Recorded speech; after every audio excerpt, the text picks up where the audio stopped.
And what's the novelty of this approach we're offering here? Please. Shall I start? Or? Please. Okay. Well, I'm going to talk for 2 minutes because I know we're going to sort of, I'm going to try and sell the course, as it were.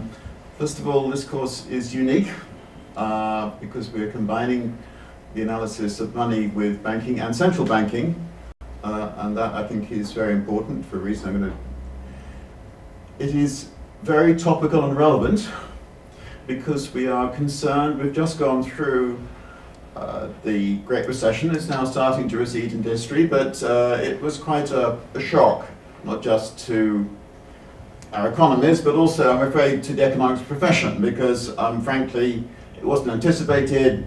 We didn't, I'm afraid, stop it, and so in some sense the economics profession is in disgrace. And we must try on this course to explain why it happened and why it must be, things have to be done to stop it happening again.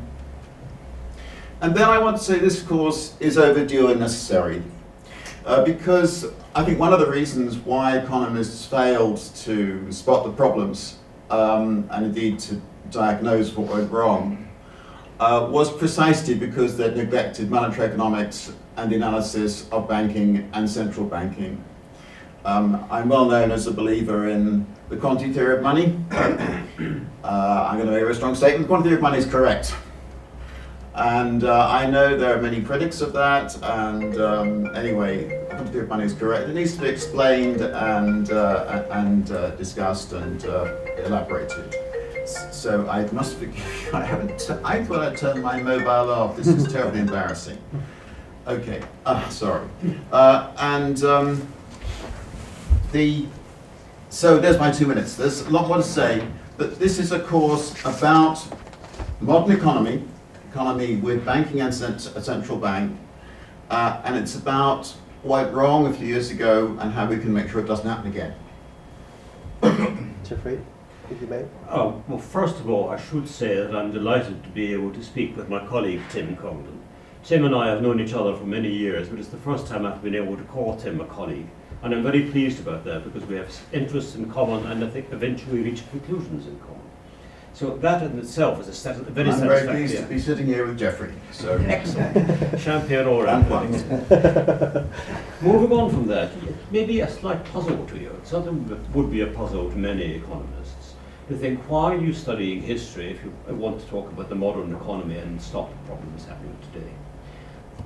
There are at least 2 parts to answering that question.